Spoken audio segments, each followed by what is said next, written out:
So here's a composite image of a cluster of galaxies from Hubble and Webb. Very pretty. You can see the nice gravitational lensing here. Whoop, whoop, whoop, whoop. It looks so cool.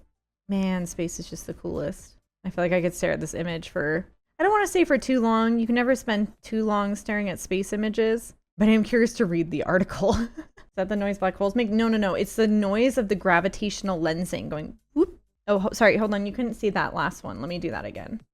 This one over here. Rip. And this one. Rip. Rip. Rip. Whoop. Yeah. That's the sounds that they make, the gravitational lensing. You know, when there's a massive enough object or cluster of galaxies or something bending space-time around it, so we get to see the light from distant galaxies kind of behind that or off to the side. Looks so cool. I wonder if like this one and like these are the same. It looks so cool though. Anyways, it doesn't say what cluster this one is, and I'm actually not sure. Wait, unless it does. No, it doesn't. Maybe I'll mention it in the article. Yeah, it doesn't say exactly which one this one is. So this article says the search for extraterrestrial intelligence SETI has a data scale problem. There are just too many places to look for an interstellar signal, and even if you're looking in the right place, you could be looking at the wrong frequency or at the wrong time. And I feel like that's also a big, a big issue. Maybe we're looking at the wrong time, wrong frequency, or just looking in a way we don't even know. Like maybe we're looking for a radio wave, but they're like sending messages in gravitational waves or something, and we just like have no idea. Several strategies have come up to narrow the search given this overabundance of data. And a new paper posted on the archive preprint server from Naoki Seto of Kyoto University falls nicely into that category by using the brightest of all time boat. You've heard of the goat, but have you heard of the boat? I'm the boat goat. I'm the goat boat. Anyways, using the brightest of all time gamma ray burst with some help from our own galaxy. Let's check it out. So when searching for SETI signals, a civilization has to choose 3 important factors: where to look, what frequency signal to look for, and when to do so. The same problem is faced by the transmitting side. Sending signals strong enough to reach other stars coherently in all directions is extraordinarily energy intensive. In other words, no sane civilization would do that intentionally for long periods of time. And what if you send the wrong frequency? Or worse yet, hop between frequencies? How would a receiving civilization ever know how to find your signal? According to multiple papers on this very subject, which by the way, like this stuff is really fascinating to kind of dig into and think about and read like actual scientific papers and stuff on this kind of like SETI search and everything, like where we think it might be. Like one paper we read, some scientists were actually looking in the direction of a supernova going off because they thought, well, if there's like a supernova going off somewhat near, some civilization, they could send out radio waves to be like, hey, we're here. I know everyone out there in space is seeing this supernova go off. You're looking at our galaxy, or you're looking at, the spot in the Milky Way galaxy. You're looking towards the supernova. So what's up? We're over here now that you're looking this way. And I thought that was like really brilliant and really cool. So there's just a lot of interesting ideas that scientists are like looking into and seeing what they can do with this kind of stuff. So yeah. According to multiple papers on this very subject, the answer lies in game theory. Oh boy, a subdiscipline of economics. In game theory, there's a concept called a Schelling point, which is a solution that a player would default to when they aren't able to communicate with other players. Typically, this would represent something unique or a natural fit for whatever information they're trying to convey. This concept had previously been used to attempt to suggest we should send or listen to signals via an anchor event in our galaxy, such as, hey, a historical supernova or future neutron star mergers. However, each of these anchor events has its own flaws. There aren't any binary neutron star systems that are close enough to be merging that could act as an anchor, and distant supernovae, such as the one that created the Crab Nebula, don't have well-defined distances, so it wouldn't constrain the search area very well. To solve these problems, Dr. Seto, who has also published a paper on anchoring events, suggests a hybrid strategy. Instead of only using one event, use 2, a spatial difference and a temporal reference. In the paper, he suggests the spatial reference be at the center of the Milky Way, while the temporal reference be an extremely bright event somewhere outside the galaxy. Interesting.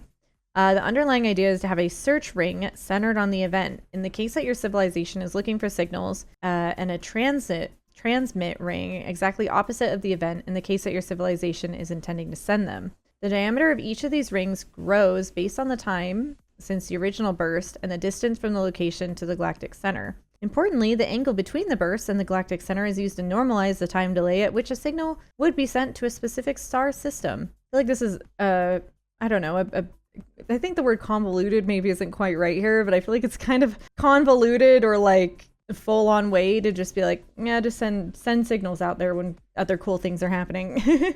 But this is interesting. So a civilization in the target star system would also then know when to look for a signal given the same parameters of when the burst started. Its distance to the galactic center and the angle at which the burst came from towards the galactic center. I mean, that's pretty smart. That's a good point. The reason for using the galactic center as a spatial shelling point is because civilizations of our own level of top technological sophistication have very accurate distance measurements of how far Sagittarius A star, the black hole at the center of our galaxy, is from their home system.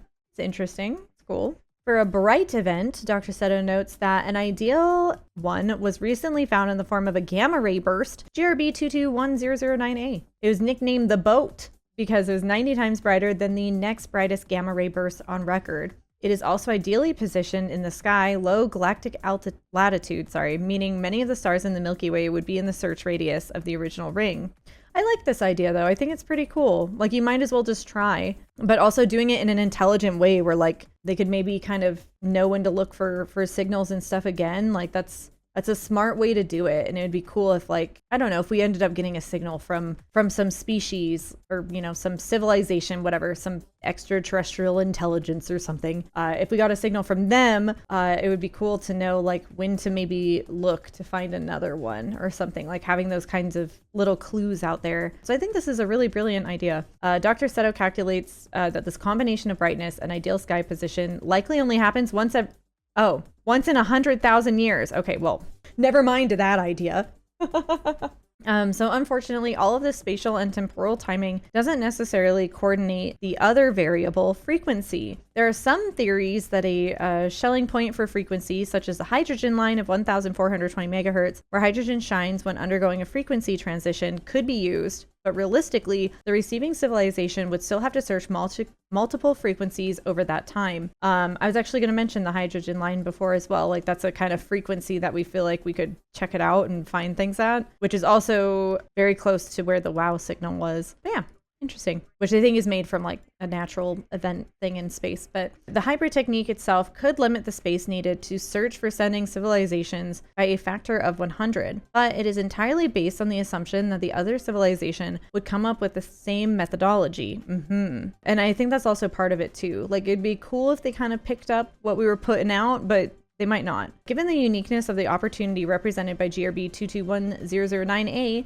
maybe it's worth it to take a look at some potentially interesting star systems. We might not get another chance like this for 100,000 years. Wait, are they saying that this thing right now that happens only once in 100,000 years? Are they saying that that's like currently going on? I feel like that was like kind of from previously. Either way, good to check things out. Give it a look, give it a listen. And also by using some cool computer science-y programming algorithms, some say AI or whatever, but you know, machine learning algorithms and different things. We could also go through huge data sets of awesome data in space and look for like anomalies or anything kind of different or kind of weird, which I think will also it could very positively impact this field, but I don't expect to ever find anything from that.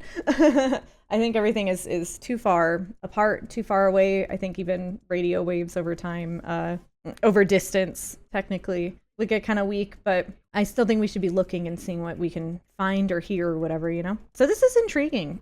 So I'm going to post this article in Discord. Friendly reminder, we have a lovely Discord community if you feel like joining. We have a whole bunch of spacey science channels, rocket launch channel for rocket launches, gaming channels, environment conservation channel, PC tech software, if you want to talk about the cool programming nerdy things or share a picture of your computer or whatever. We also have food channels and all the other things. Yeah, thanks for being in here and being awesome. And yeah,